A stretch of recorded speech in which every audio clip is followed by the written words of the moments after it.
Hello, everybody, and welcome back to the Glowy Glow podcast. I'm your host, as always, Kyle Quinn. And joining me again today is Nigel. Welcome back to the show, Nigel. Thank you very much, Kyle. Nice to be here. Great, and there's a lot of positivity at the moment because the signings are starting to happen. United have a really good start to pre-season. We beat Liverpool 4-0, which was totally unexpected. And then beat the Melbourne victory 4-1 today as well. So lots to get into with regards to individual performances, the team performance, the manager, and so on. But what I'm going to focus on first is Martial. He scored 2 goals in 2 games. And perhaps even more importantly, he seems to be showing a real desire and hunger in his play. The manager seems to have got that out of him. He's closing down defenders. He's winning the ball back. I suppose he has to look at it that this is the last chance saloon. If he has another season like he's had in the previous 2 seasons, his career, it really is going to go down the Swanee because he had 1 goal in 12 appearances, I think, on loan at Sevilla. Didn't score a single goal in La Liga. So this really is his last chance as his contract at United runs down. So it looks as if he's motivated, and the what Ten Hag really needs to do is to keep him that motivated throughout the season. And if he is, then we will reap the benefits of it. So what is your thoughts on it all then, Nigel? Well, and nobody's more surprised than me that Martial's trying a bit, but as you say, his career's on the line. He's nothing to lose now because he'll soon be asked to leave the club if he maintained the level of commitment that he's shown so poorly for the last 2 years. As you say, he left the club on loan, trying to start elsewhere because he didn't see a future under Rangnick, even though Rangnick was an interim manager, and he, as you say, flopped there so badly. I'm sceptical about it. I think the manager in his post-match interview with MUTV clearly stated if he's interested, he'll have a future here. But it looks as if the new manager is well gelled on the past performances of this player, and we'll just wait and see how that develops. I don't expect him to be there in January. Hope not, anyway.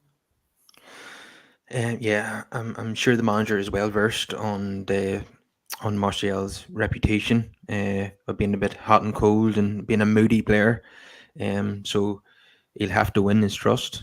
But we have to be positive. No, it's off to a good start. At least Martial is there and trying, and Ronaldo is not. He hasn't showed up for pre-season.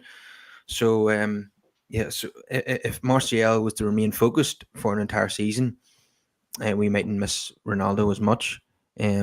We've discussed this quite a few times in the podcast. The issue with Martial is not ability; it's applying himself. If he can do that on a regular basis, then we'd have a hell of a player in our hands, wouldn't we? We would, yeah, but he's had too many chances as far as I'm concerned. But he not only has to persuade the manager that he's good enough, he's let his teammates down for the last 2.5 years where they played balls to him. He hasn't even tried to get it. So he's not only the manager to prove to us, the people who play along with him, because I certainly wouldn't trust him if I was there. He's playing because he has a purpose to save his career, Kyle. I don't think it's any more than that. Let's see how long it lasts.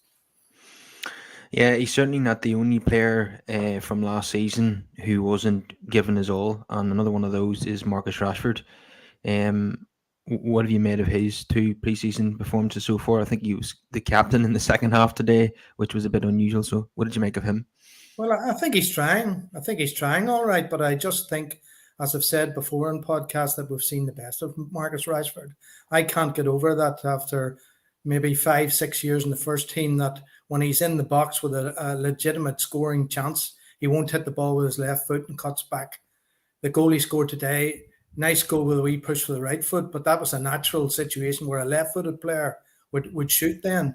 And I don't see his role in the team today at all. He was all over the place. Well, I'm absolutely amazed by how well Sancho is playing, Kyle, because we were told that under Solskjaer and Rangnick that he couldn't play in the right. I've seen him in this last 2 games play very well and link well with people on the right. Let's keep him there. When he came to the club, that's where I expected him to play, and he's up this game and he's playing well.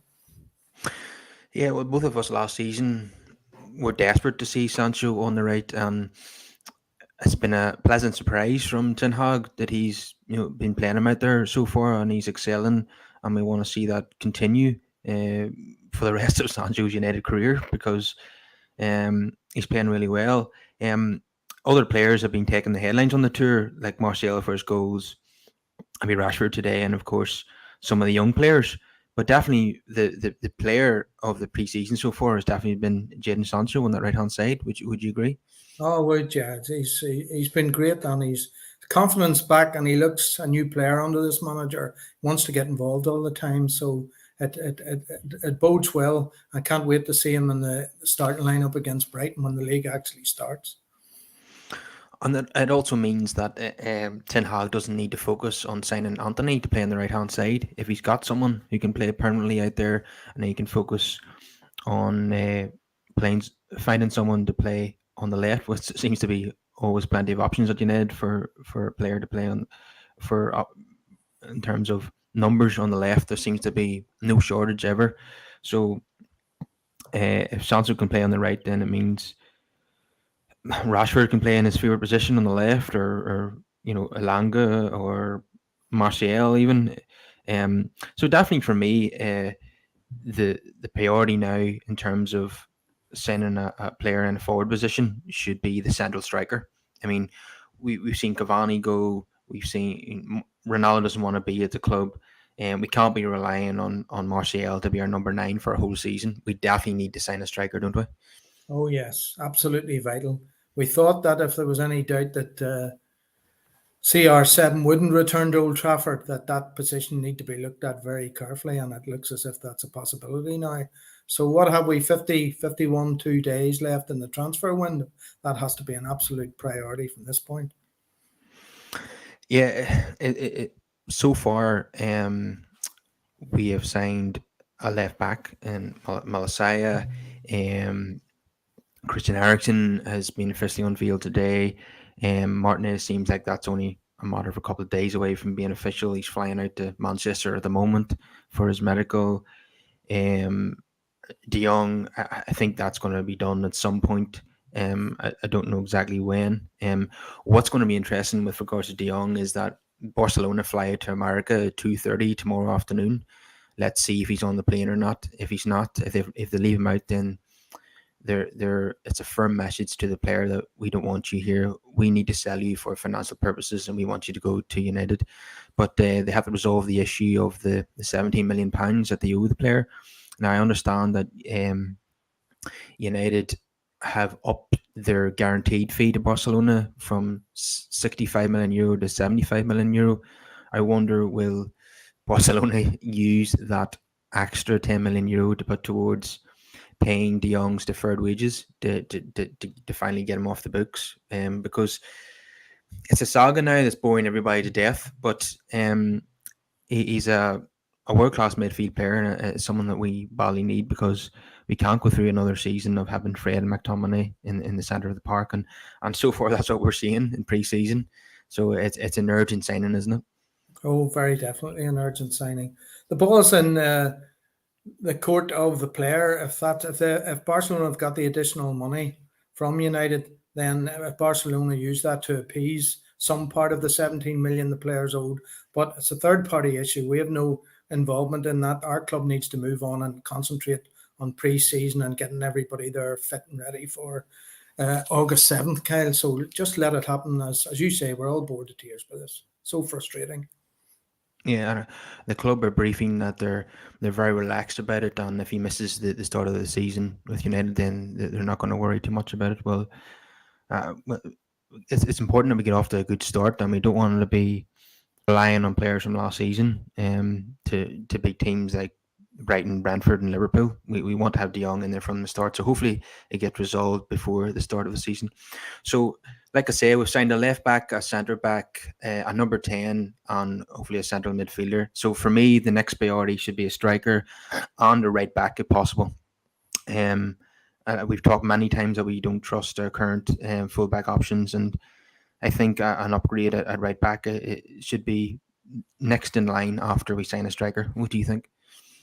Yes, very definitely. But Ethan Laird was involved today for the very first time. A lot of fans watching the game for the first time wouldn't have seen a lot of him before he went on loan to Bournemouth and Swansea, I think it was. People have had great hopes for this guy, especially one of the coaches behind the scenes. So I'm glad to see that Ten Hag is giving the guy an opportunity. There's more games before they get back, so let's see if he keeps him involved, because certainly I raised my head in horror today, Kyle, when I saw that horrible back four that we've had to watch last season, and then the McFred midfield. It was so exasperating. We'll have to move on from that, because the other clubs in the Premier League laugh when we put those six players out there in those important positions. So if he can get that fella a chance, let's see. The Spurs signed a very good player today. Spence, he went to Spurs on a medical. That sort of money, 14.5 million, when you consider what we have just paid for our left back, it's a very good price for a very good player. I think we lost out in one there.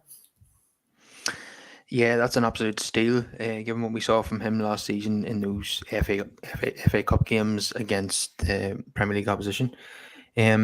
Yeah, like you say, the back six of Diallo, Maguire, Lindelof, Shaw, McTominay, and Fred is just not a Man United back six. And like you say, the other teams just absolutely relish playing against them. We saw today even an Australian League team, get a goal very early on in the game, playing against those players. Ten Hag likes to push his back four high up the pitch towards the halfway line. Well, to do that, your defenders need to be quick, and unfortunately, our back four is so slow, and they were so exposed for that opening goal by Melbourne. It was all the shortcomings that we have seen time and time again. Lindelof making a dreadful error, cut out of position, not cutting out the cross, and then Maguire not able to make up the ground to prevent the forward from tapping it in. Absolutely. I mean, how many times have we seen that in the past? Yeah, and also Shaw. Shaw wasn't in the picture. I mean, Shaw, he may want to try to play the way the new manager wants pressing, but he hasn't got the fitness, it doesn't seem to me, to get back. If you want to play at left back or right back, and you're going to play the new role under the manager, you have to be fit enough to play both up front and at the back.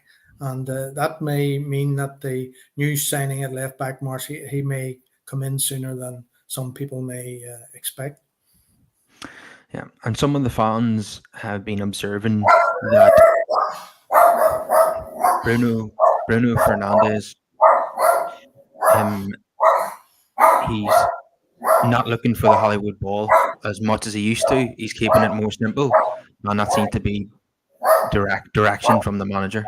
Have you noticed that yourself? Yeah, I think it's great. I think it became very farcical the way Bruno was giving the ball away so much at the end. First 18 months, he was the big star, scoring goals, plenty of assists. But then he fell into the sort of general mediocrity that the team played near the end of last season, and ultimately finished so far down the Premier League. Bruno was culpable as much as anybody else. So if he's learning a lesson and listening to what the directions are from the new manager, I'm delighted with that. Yeah, you have to be able to adapt to a new manager's approach and style of play, and that's what Bruno needs to do. There was too many wasteful balls last season. He's playing it over the top to nobody. All you need to do is just find a red shirt. Yeah, that's what's most important. There is a time and a place for a creative pass, but most of the time you need to just keep it simple and hold on to the ball and don't be giving it away all the time. So it'll be interesting to see how that develops, to see if Bruno can continue that type of discipline when he's in possession. So I just want to come on to the youngsters that featured today. A lot more praise being dished out to Charlie Savage and Zidane Iqbal. Now Iqbal in the second half against Liverpool was probably the one who shone the most between the two of them, and today the fans believe that Savage was the slightly better one today, but overall, both of them have been superb in these two games. What have you made of them? Very, very impressed with both of them in different ways. They're different players. Savage has a lovely left foot, which is always valuable. We've tended to have a lot of right-footed players since Giggs left, and he was knocking it about, playing the ball easily. putting the ball in front of the fullback instead of behind him, like Fred can do, and slow the game down. I think this guy's going to be positive. He'll need time. Iqbal is a very skillful player. You saw the way he dragged back and turned today.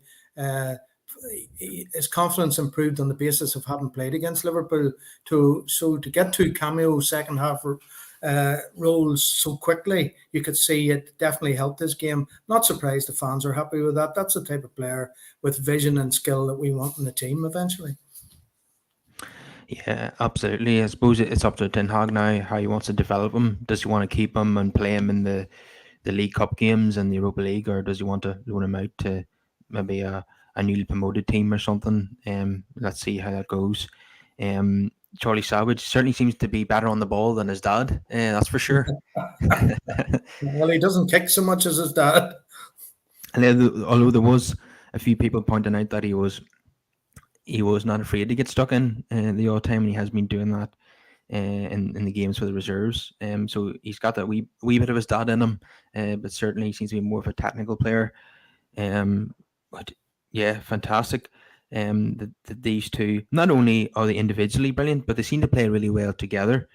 And I seen somebody made a comment that like them two are already nearly as good as Fred and McTominay, and despite the fact that they're such young, they're not exactly players at their peak, and already they're a huge threat to McFred. I mean, I think that speaks volumes about the lack of quality from McFred more than anything. That two very inexperienced players are almost close to their level. Well, you can see how much they want to succeed. They're making a big step up into the first team. This is a great opportunity, and they're taking it, excuse the pun, with both feet. They are really playing well, as you say, together and getting used to first team standards, which is a wee bit quicker, obviously, than the under-23s. But they're not struggling in that environment. They seem to make time for themselves, and they link well with Laird, who obviously they played with before. So you can see a bit of teamwork there. Let's develop on that and see what happens. What have you made of Terrell Molisaya so far? I think he looks very, very good on the ball, and he's good at his distribution is very good. He's playing it out from the back. I hope to see more of him, bursting down the wing and getting crosses into the middle. Haven't seen an awful lot of that yet, but what have you made of him? Early days, I'm not disappointed. I think he needs to get match fit. I can see why he's only playing parts of the 2 games that we've seen so far. But as he gets, and then of course we don't have an established back four, Kyle. There's a legacy of last season, and we're waiting for players to be signed to play with him at the back. So it's going to take some time for the gel, people calling the offsides, all that sort of stuff. So hopefully in the weeks and months ahead, I have great promise that he'll be a real asset at that position at left back. Yeah, absolutely. If he's not going to be the first choice left back right away, we certainly want to see that happen at some point in the near future. I'm sure he's going to put, looking at the ability he has, he's going to put Luke Shaw under huge pressure. As long as he can make the transition from the Eredivisie to the Premier League. But he certainly looks like a hell of a talent. And if he keeps improving, and I've no doubt he will be United's first choice left back at some point in the near future. Not many chances so far for Hannibal Mabry or Alejandro Garnacho. I'm sure they'll be very disappointed. And Jimmy Garner has got injured, so he's not participated so far. What's the nature of that injury? I haven't heard anybody specify what's wrong. I've no idea, to be honest. I was very surprised to see that he wasn't in the squad for the Liverpool game. Nobody seems to have asked the manager what is the nature of the injury, but yeah, the timing of the injury couldn't have been worse, because we wanted to see him impress the manager on this pre-season tour, and obviously that hasn't happened yet, because he's had no opportunity. Yeah. But Garnacho, I would have thought we'd have seen him by now, but we haven't. No, I'm sure they're both, Hannibal and Garnacho, they're both chomping at the bit to get involved. But I mean, there's an awful lot of players, isn't there? A squad of 31 there, including 4 goalkeepers. The manager has to make judgment call, and he doesn't know everybody, the ins and outs. So hopefully over time they'll get their chances, and they'll certainly be on the bench in first team games, whether, as you say, it's a League Cup or whatever. But certainly Garnacho is really fired up to play as early as he can for the first team. So let's give the new manager a bit of time to make it. He's given Tai Chong a chance, which I didn't expect at all. I mean, his loan to Birmingham City went reasonably well, but he wasn't outstanding as far as I could see from what matches I saw. So I was surprised that he picked him, but there the manager's given him an opportunity. So let's see. Yeah, De Jong or Chong assisted the fourth goal today. It was a very good bit of play, but I think his chances came and gone. I don't see him being part of the first team picture now. What is he, 22 now? And he's had several loan spells and he hasn't really went to the next level. So I think for him, it'll be all about finding, a club maybe lower down the league or in the championship or something. I don't, or maybe Bundesliga. I just don't see him being part of United's long-term future. What do you think? No, I don't think so either. But wasn't it nice to see somebody take on a player and cross it? And all right, it was an own goal, but we quite often talk about the basis, the old United way of wingers beating people and crossing the ball immediately, and that's how quickly you can score a goal. So if the new manager is going to drum that into players getting their opportunity on both wings, I welcome it. It's great to see. Yeah, absolutely. Alex says that cross Malasia had to Rashford was mint. Rashford scuffed the chance, but it was a world-class cross. Ronaldo buries that 10 times out of 10. Do you remember that incident yourself? Yeah, I do, and it was a good ball indeed. He got up all right, but he didn't. You need to learn to head the ball down either side of the keeper, and it went straight to the keeper. But Rashford has never been a great header of the ball. If you look at the goals he scored since he became a first team player, he hasn't scored many with his head. And Martial's even fewer, I would have thought. Yeah, when you don't have an out and out number 9, someone who's brilliant in the air and scores lots of headers, you miss the opportunity to cross the ball high into the box or score goals from corners and set pieces, etc. If Ronaldo goes, we'll miss that if we don't replace him with someone with similar qualities. And there's very few strikers in the world that have those qualities at the moment now, unfortunately, and a couple of those have already went to our rivals. So we might have to completely change our approach and keep the ball on the floor a wee bit more this season rather than crossing it high into the middle, because there's no one really to get on the end of those types of crosses really in reality. Yeah, the difference with Ronaldo, Kyle, is that he attacks the ball with his head.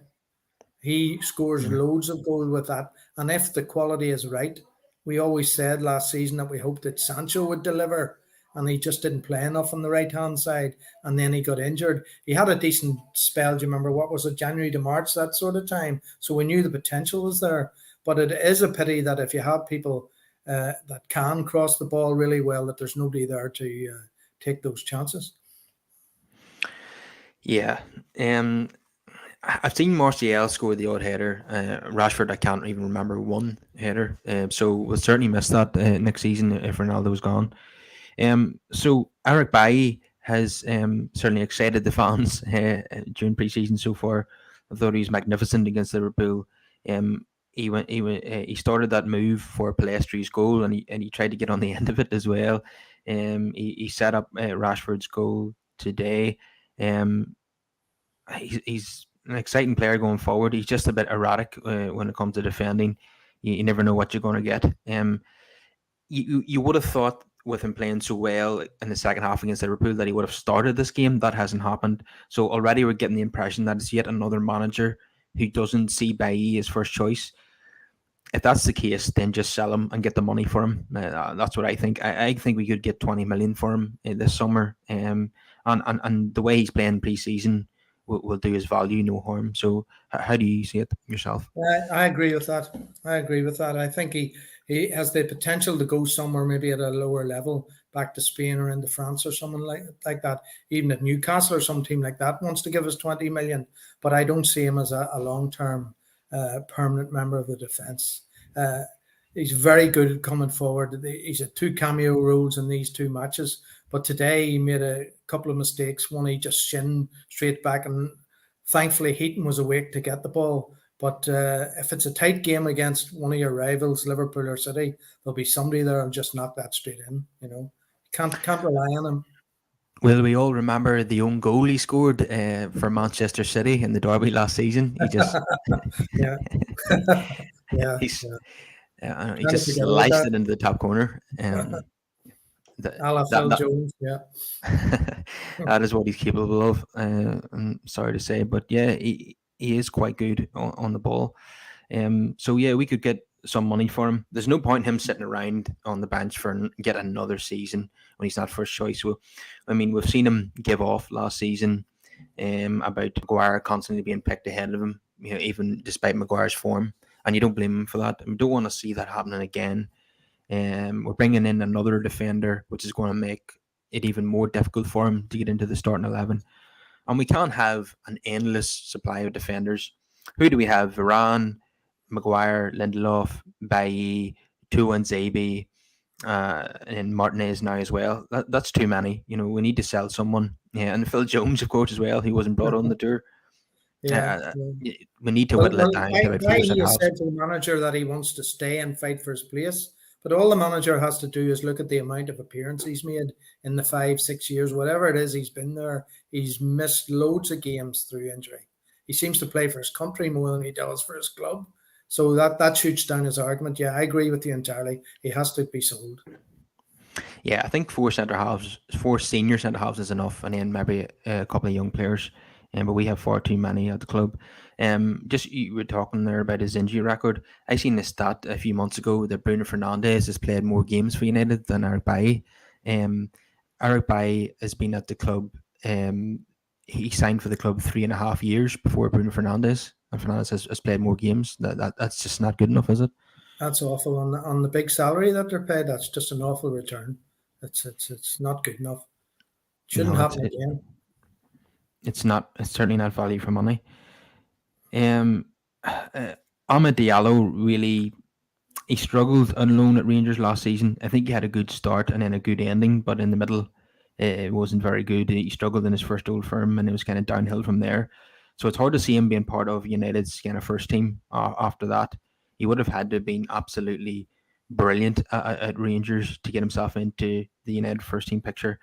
What have you made of him so far in his cameo roles in pre-season? He still looks a bit lightweight to me. He certainly has all left foot. He's got great balance on that side, and he uses his pace well. But he certainly doesn't look up to the standard yet to play in the Premier League. I don't think the manager will make the decision, but I would suggest he'll be sent out on loan again.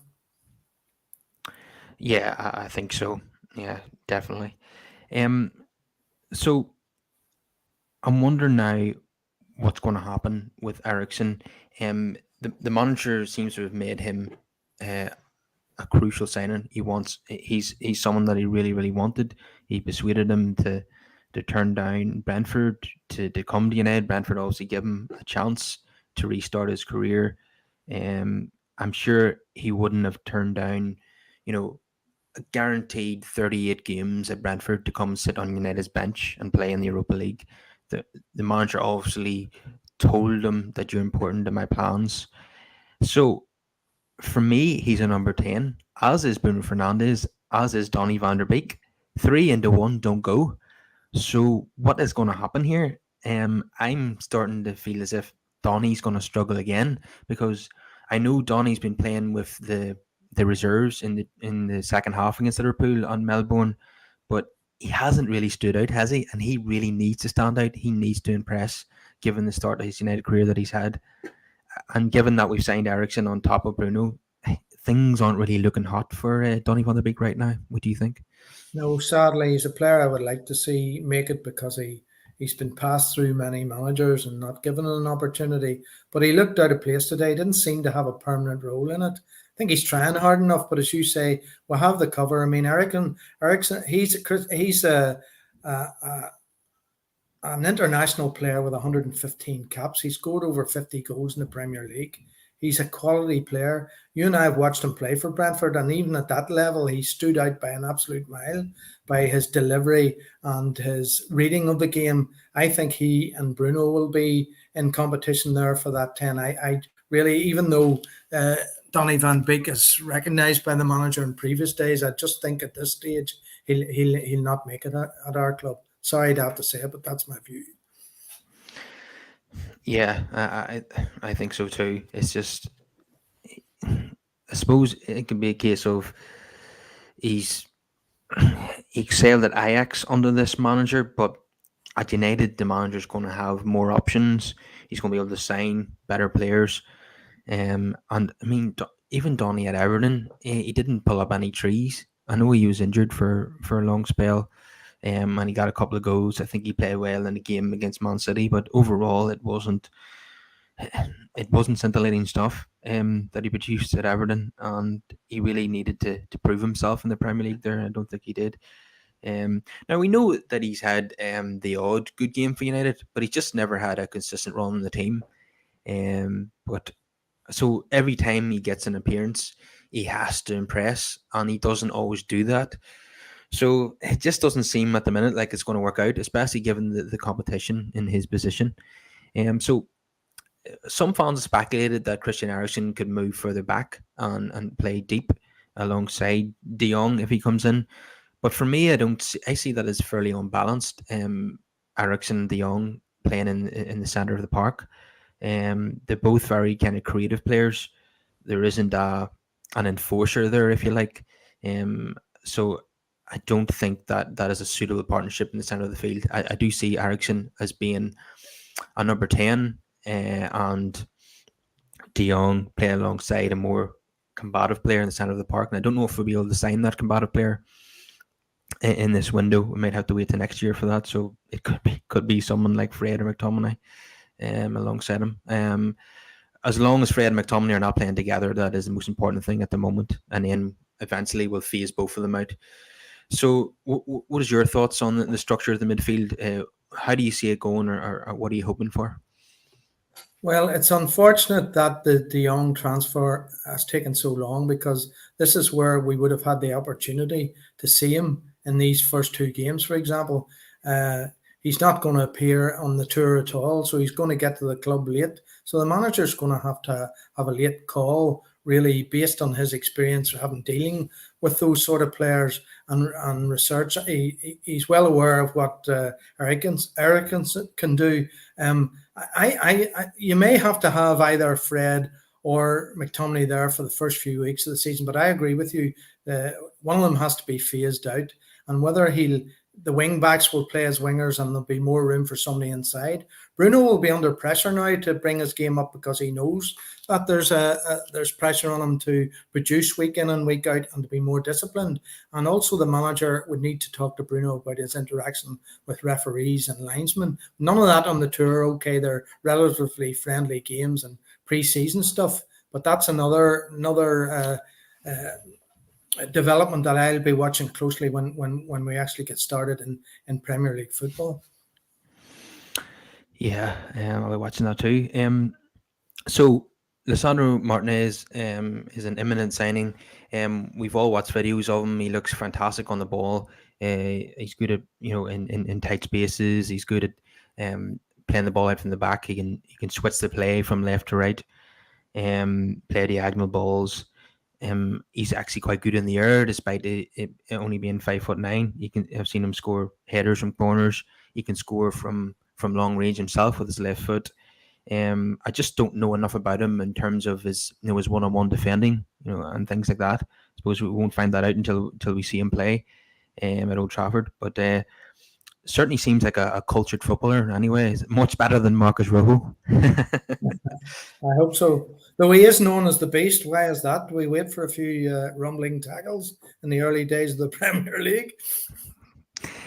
I have heard from others that he does like a meaty challenge, and that won't surprise anyone, given that he's Argentinian. They're all extremely tough guys, and they do love a bit of a rumble at times, and love to get stuck in. So, well, wait I tell you, Kyle, that's a very positive development. When we had players playing last season who didn't tackle anybody, just stood and watched the opposing teams run around the pitch and pass to each other. So maybe that's a very positive development. And if other players see his commitment, I was very impressed by the new left back when he did an interview where he said that he knew he was stepping up in class, but he wanted to make this his club. He wanted to make the fans believe that he gave everything week in and week out, and that was a very positive development. I don't hear many of our own players under the legacy of Solskjaer talking about true full commitment to the club. Yeah, for far too long, players like Maguire, Lindelof, and Shaw have been guaranteed their place under Solskjaer. That all needs to change now. So it's good to see Ten Hag bring in a left back and a centre half, and hopefully we'll get maybe another centre half and a right back in, because these guys need to realise that you've had your chance for 3 years. You haven't done it. You haven't won anything at this club. You've underperformed. You haven't justified your wages or your transfer fee, and your chances have came and gone. And these guys are here to take your place, and you need to get the message. That's it. Exactly right. I think we're all hoping for that development, yeah. Yeah, so we move on to play Crystal Palace and Aston Villa in Australia also. But I understand that Eriksen and Martinez are not going to join up with the team in Australia. They'll meet up with the team when they come back to Europe to play Atletico and Real Vallecano. I don't know why, because I mean, I know it takes the most of a day to get out there, and then you have to recover from the jet lag. But I mean, we're playing Aston Villa in 8 days' time. Why can't those two not participate in that game? Is it a case of cost cutting again from the Glazers? They won't pay for their flight out to Australia. It just doesn't make any sense to me.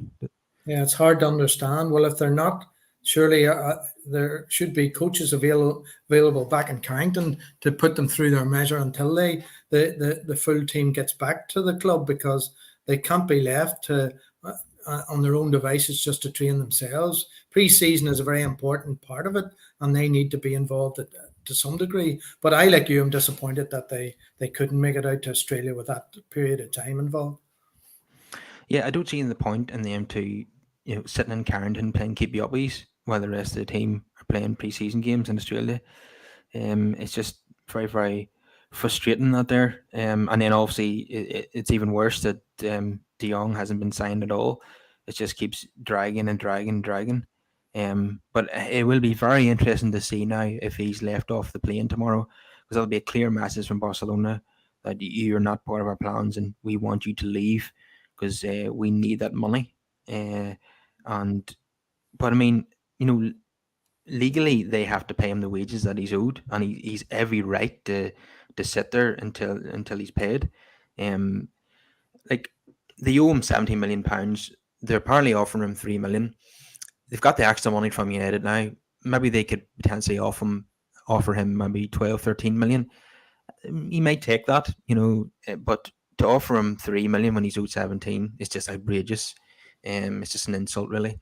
So he's not going to accept that, and rightfully so. But there's still some journalists are still saying that he's not really sure about joining Man United and he wants to stay. That can't be right. I think that's coming from his agents, who are trying to put Barcelona under pressure to pay him his deferred wages. That if you don't pay us, then we're going to stay here and we're not going to move. But there's no way that Ten Hag would have spent 2 months chasing him if he thought that he wasn't interested in coming to United. Like, it would have taken Ten Hag about 20 seconds to find out if Frankie de Jong was willing to join him at United.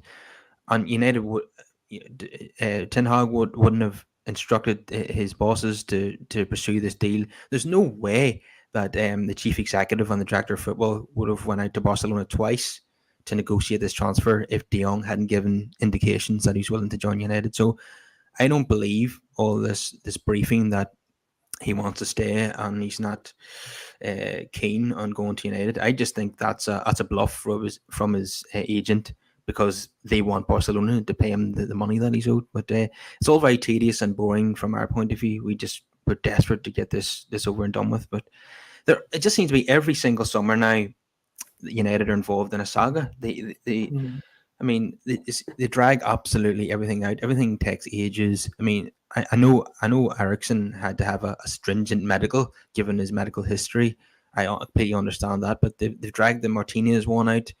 The only thing that happened quickly was Malasaya. And even after the Eriksen announcement, they haven't released any photographs of him in United shirt. I mean, they're even going to take ages about that too, because that's one of the most exciting things about signing a new player, especially a player that you know and you really rate. You want to see them in the red shirt, and they haven't even released a photograph yet of Eriksen in the red shirt. Just uh, like Birch was saying on the podcast a few weeks ago at the end of the season, he said one pain has ended, and another pain is about to begin.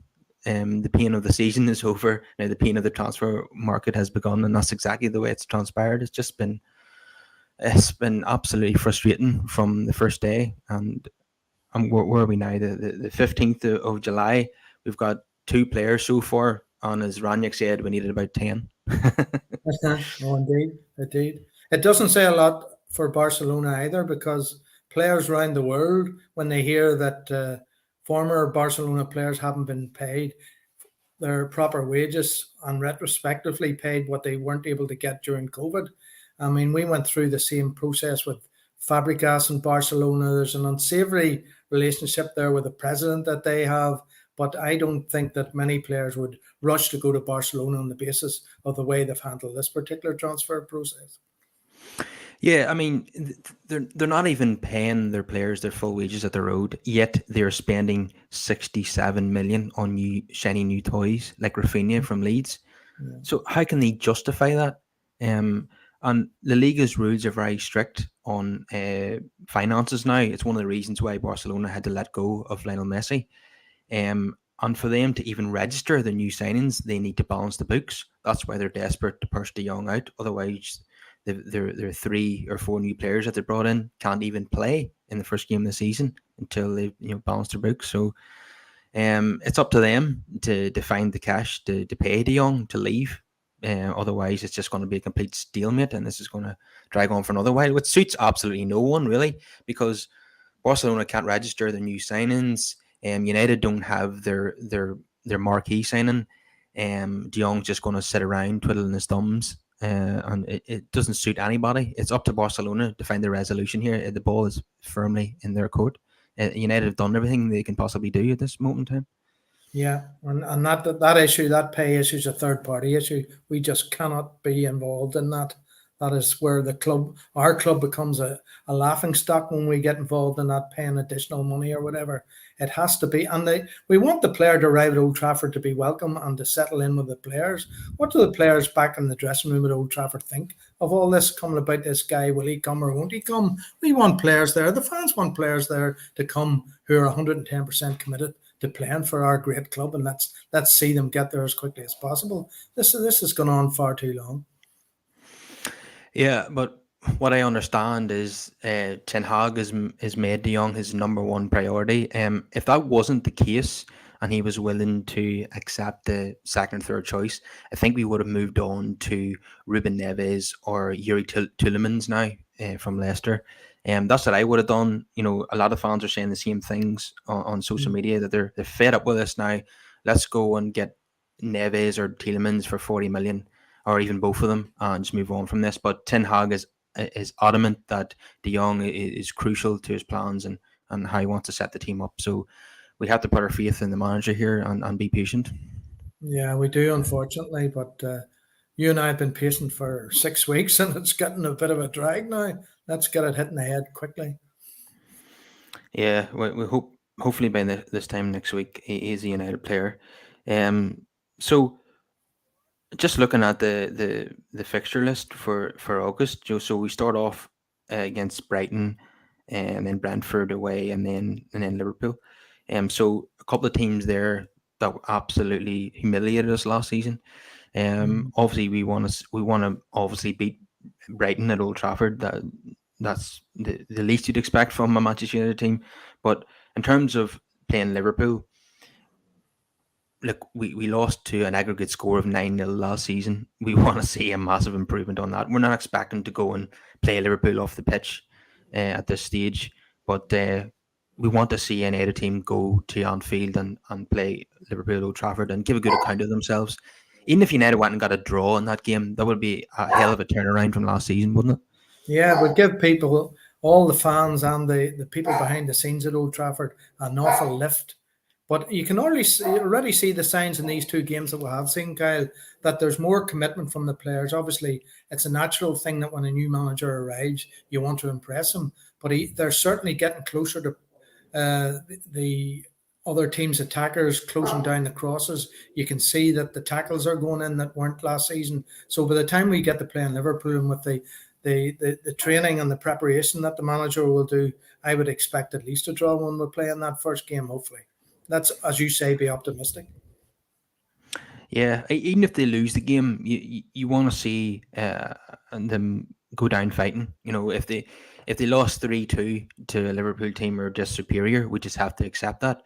What is Yes. unacceptable is not even trying and getting beat 5-0, and that is just totally unacceptable. And it was humiliating, and the fans don't deserve to sit through something like that again. How much are they paying for a ticket to Old Trafford or Anfield? Anfield's probably even dearer. At Old Trafford must be £50 or something. Yes, 51, 52 now, I think. Yeah, something like that. Yeah. Yeah. Yeah, and You want to be it's entertained. You don't want to be sitting there wondering when the next bus or the next train's leaving Old Trafford. That you're so humiliated watching your team not competing with the opposition. So yeah, it has to change. But I can see changes already with the manager. The players seem to get and when you see, we referred to it earlier, the two young players that have made their mark, you can see that the other people who played in the first half and see the commitment and the running of the ball and the communication, the shouting, looking for the ball. That's the sort of thing that the regular team should be doing. So there's some of them that've had, as you said, they've had it too good for too long. Let's see what happens, and then you'll see changes in results. And I often say that we need to make Old Trafford a fortress, Kyle. We can't be losing to these minor teams. I'm not been derisory to the teams that finish in the bottom half of the Premier League, but when you have a ground and a club with a background that we have, we need to start winning our home games week in and week out. yeah. We want to see. We should see United. Only losing one or two games at home. And mostly wins. If they lose to City and Liverpool at home and they put in a good performance, then you can't criticize them for that. But we cannot be losing games at home to Aston Villa and Crystal Palace and Brighton and teams like that. It's totally unacceptable. I mean, there's a few of these seasons since Ferguson's retirement where we'll be literally losing 6 home games or in a season. It's just, I think in one of the Solskjaer seasons it was even worse than that. I think it was the season behind closed doors. We must have lost maybe 7 or 8 home games. It was absolutely horrendous. Yeah, we want to make Old Trafford a fortress again, and then you obviously try and win as many away games as possible as well. But yeah, one step at a time. So I'm certainly feeling a wee bit more positive than I was on the 22nd of May. Let's put it that way. Yes, me too, definitely. Though the transfer process had taken so long, it was frustrating, but at least it's beginning to move now. And Eriksen today is another signing in the right direction. Yeah, definitely. We just need to get that centre forward in and a right back if possible. And we need to sell people like we said earlier, Bailly and Wan Bissaka. Need to get a fee for him. Mm, It looks like Brandon Williams is not part of the plans, and neither mm. is Phil Jones.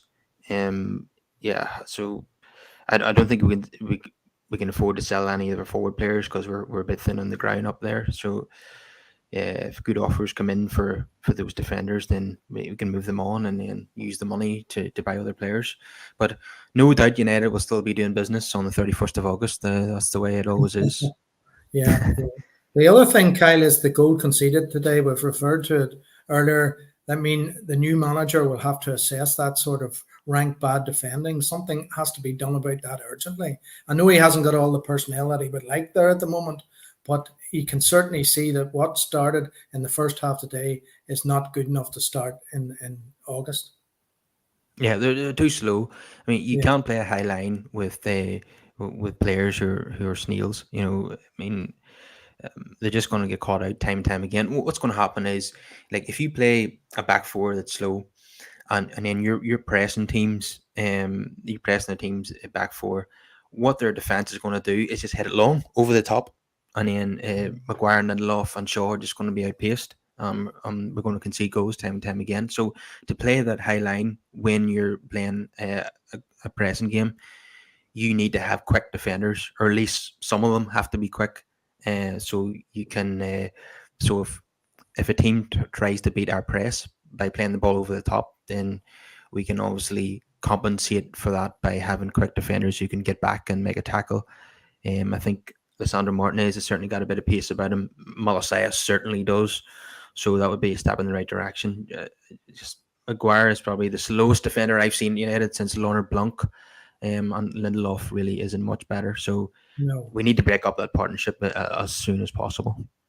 Yeah, and I don't know how he's going to do it, but I'm sure he'll put all his thoughts into rectifying that, because any good team, you need to have a solid back four that reads the line, knows the offside, etc. And it's not there at the moment. He has to start from scratch with new personnel, because really they're very, very poor, and it was emphasised today how badly they defended for that goal. And as you say, it's a fairly minor team they're playing today. If you're playing a top team, that's far too easy. Yeah, we haven't got enough signings in yet, but whenever we do make 4 or 5 signings, then just before the season starts, what I'm planning on doing on the show is to name our ideal starting 11. I'll do one, you do one, or whoever's on the show, and but we can't really do that at the moment yet until we've made progress with 4 or 5 players, because we're largely operating with the team from last season. Yeah, so I'm looking forward to doing that. So if everyone can please subscribe to the podcast, give us a wee like on the video, and comment your thoughts down below on what we've been talking about today. And I'll see you again then, Nigel. Yes, look forward to it. Thanks, Kyle. Good luck. See you later.